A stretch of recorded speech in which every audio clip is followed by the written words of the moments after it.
Hi. So we're doing our group counseling session. Um, so to preface this, I'm gonna say everything is said here stays here. It's confidential. It's a safe space. If you want to offer somebody support or like some type of like advice, like peer to peer, that is fine. Medical advice, please don't. But yeah. So I'm gonna start doing an icebreaker. It's December. What's the most interesting or fun thing you did this year? Travel. Mm-hmm. Same. I went to the Dominican Republic for the first time. Okay, fun. I went to Jamaica. Fun. It was a nice time. Yay. So I'm gonna start by saying that we are here to speak about you guys' relationship without unhealthy relationship to some degree with alcohol or your substance of choice, but mainly about alcohol. What do you believe led to you having that relationship? Um, Being hurt, feeling lonely, and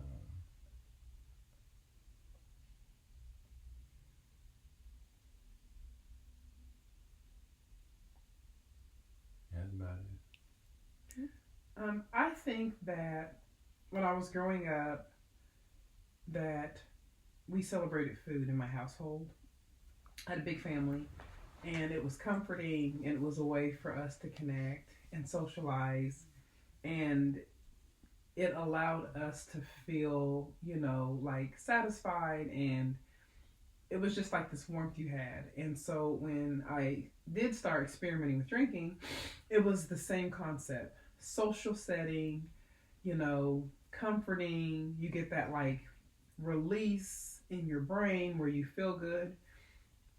And so rather than drinking just for um, socialization, it became more drinking to, recreate those feelings, that you get of nostalgia, and also to help cope with stress and to provide comfort, like I did as a child with food. Mm-hmm.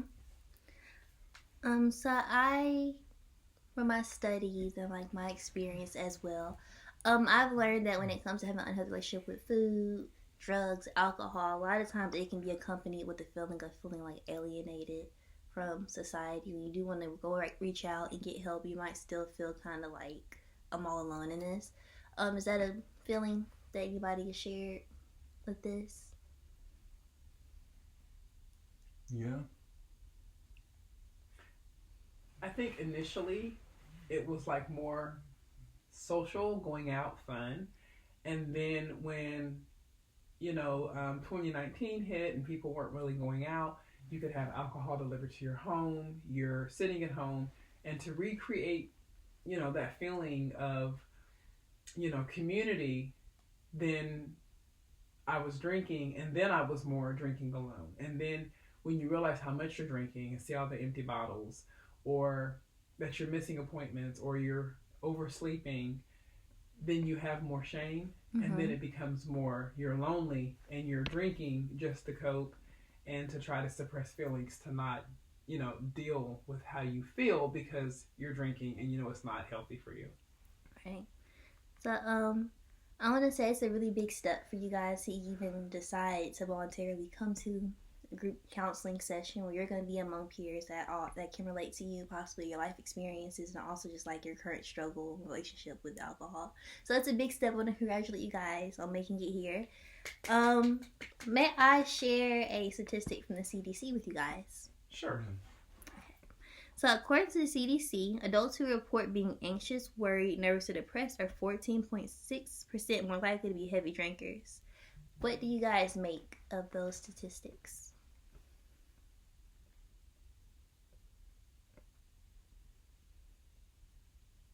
I think they're alarming.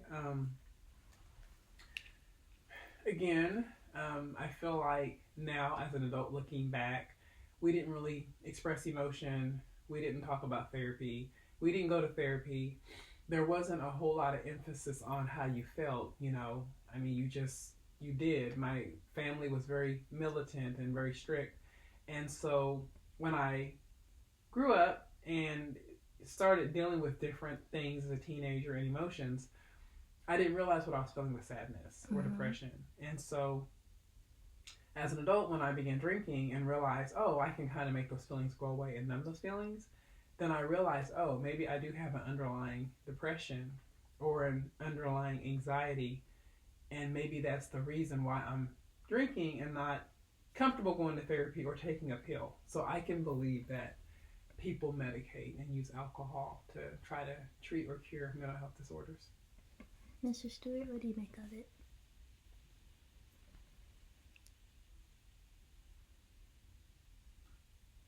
I'm kind of leaning toward her answer that people tend to lean and depend on substances and alcohol when they're going through things or hurt or stressed out or probably you just don't even know what they're doing with their life, so they're just doing stuff to do that. Right. Okay.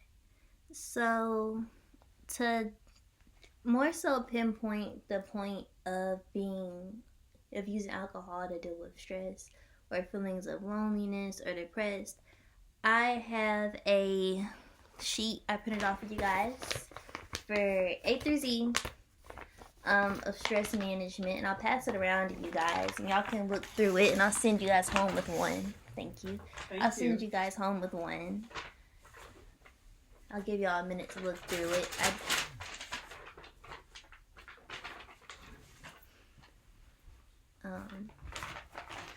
But I want to provide this in hopes of giving y'all a outlet or a different way of coping instead of turning to drinking, or instead of turning to possibly replacing the behavior of using alcohol with something else like smoking or overeating or even like overindulging in exercise or anything like that. It's all of it, you replace one thing with another. You don't want to get into that cycle, so you want to place more healthy blocks, more healthy avenues instead of that. So I want to introduce to you guys today is the trans-theoretical model of change. Big word, don't worry about it. And basically, it's different stages of your readiness to change, to confront your relationship with alcohol, and like whether or not like you're ready to move on to the next step. So the steps are pre-contemplation, contemplation, preparation, action, maintenance, and termination. Are there any questions about what they are so far? Or are you guys familiar with it? I am. Are you familiar with it, Mr. Stewart? Yes. Okay. So on the scale, where do you believe you land, Miss Brightbane? Contemplation, because I don't see anything wrong with drinking, and it's accessible, and I don't have time to go to therapy, and I don't want to spend the money on therapy. But on the other hand, this is good. I'm talking. I am thinking about myself. And so I kind of go back and forth teetering like, I'm fine. I go to work. Mm-hmm. I pay my bills. Oh, yeah, I had a hangover. Oh, yeah, I'll use Tylenol to deal with the headache. But at the same time, I'm functional. So I contemplate, and then I talk myself out of going forward with like interventions and trying to not drink as much. Yes. Where do you believe you fall on that scale?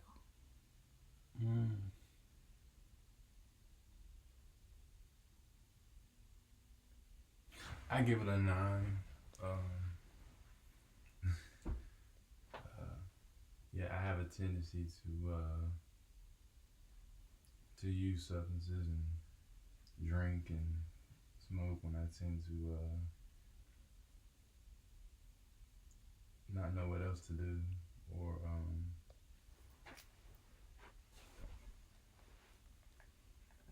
or any other way to cope with life's issues sometimes. Right. Would you mind if I went back over the change model with you, and I can read it off, and we can figure out where you are on the scale, so we can more so pinpoint where you are, so we know how to move forward. Would you mind if we did that? Okay. So pre-contemplation is you're not aware of the behavior that you're making and affecting your therapy, so we're gonna say you're past that point. Contemplation is what you're aware of the needed change, but you're not entirely sure if you're ready to make that change. Do you believe that's you, or do you think you're ready to make that change? I'm ready to make that change. Okay. So this preparation, begin planning to make behavior change, and are committed to following through. Do you think you're there yet? You're still debating on whether or not you're willing to put in the work yet. It's okay if you're not at preparation yet. That's what we're here for in group counseling. I'm in between. Okay. Can you hand me the sheet back really quick? Yes. So I'm gonna ask you guys a few questions about like your interests and everything, so I can help pinpoint and navigate what coping mechanisms might work best for you guys as individuals, because it isn't one size fit all when it comes to dealing with your stress, dealing with your life, work, and everything. So I'll just ask an open question. What hobbies really interest you guys? Video games, hanging out with family, traveling.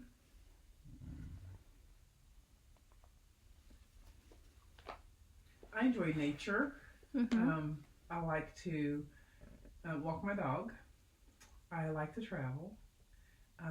I like to volunteer and do like humanitarian types of volunteer work. I enjoy reading, and I like to write and journal. Okay. So going from there, it sounds like you guys have a lot of good hobbies and skills within your tool belt. I just want to help equip y'all further so y'all can learn where to implement. Okay, I feel stressed out. Maybe I can go for a walk. I'm at home. I feel lonely. I have nobody. I feel as if I have nobody to reach out to. I can go watch a movie. If you're religious, faithful, spiritual, I can go pray. I can go to church. I also want to encourage you guys to possibly look into, because it sounds like your hobbies can include other people as well. And, Memphis is a big city, and we have a lot of different communities, clubs, events, and everything. And maybe I encourage you guys to really immerse yourselves in a group that we have here. That could really also help a lot with wanting to turn towards alcohol or possibly another behavior to replace it. But I'll share some of my favorite ones I do for myself. Whenever I'm feeling stressed or I'm feeling anxious, I can go for a walk. That helps a lot. You get out, you get vitamin D from the sun. Fun fact, it's like the initial original nutrient source for us, most natural nutrient you can get. Also like cooking. You guys may not be cooks, but that's okay. It's a general thing. It helps with stress, and also you get something out of it. You get a meal. You get sweets out of it. Sleeping can work a little bit, but it depends. Some people use it as an escape mechanism instead of a coping mechanism. We don't want to teeter on that scale. There's also some other more accessible ones, like use a workout video. We all have phones. You can go to YouTube, find workout videos. You can find breathing techniques and everything. So, watching a movie. You can free write your feelings. A lot of times we feel as people, we don't have people to reach out to, especially as adults. Because are you married or live with anybody? I'm divorced. Okay. You, Mr. Stewart? I'm single. Okay, so a lot of times when you are an individual and you kind of feel like you're alone in this world, you have nobody to reach out to, nobody to pour your heart out to, writing oftentimes helps. It helps me a lot. And deep breathing, of course, always helps. And sometimes just getting a simple snack or stress ball. I have stress balls I can give you guys after today's session. But what do you guys make of some of the suggestions that I've given you guys as alternatives? I believe they're good suggestions, and that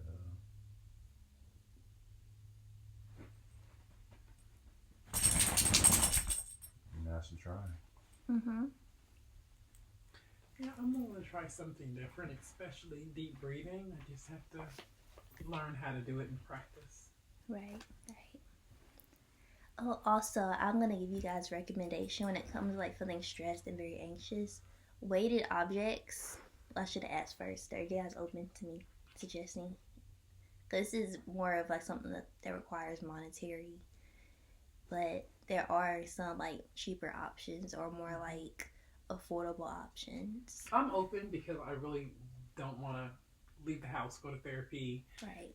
So yeah, I'm open to things I can do on my own. What about you?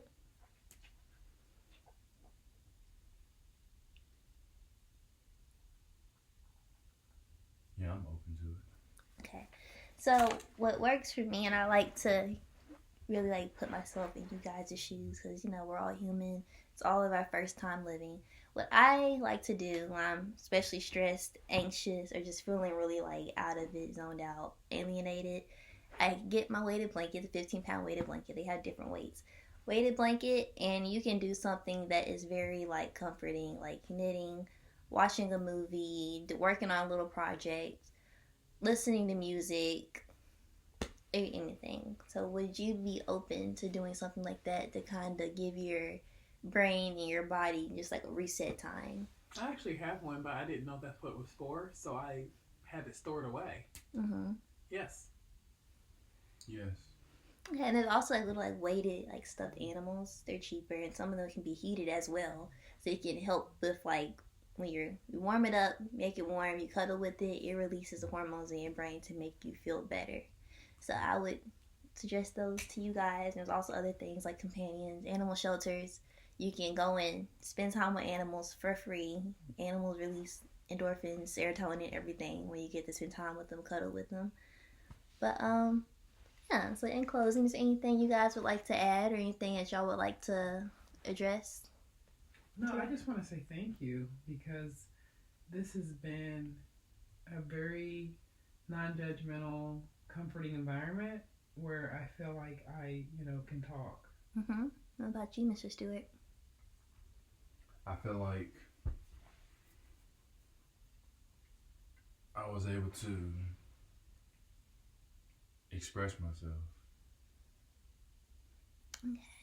Well, I look forward to seeing you guys again. I hope you guys do come back. You will be missed. And I really hope that the skills that I equipped you guys with, that y'all put them to use. And when y'all are ready to take that next step in the stages of change model, you let me know, and I will take that next step with you. All right. Thank you. Thank you.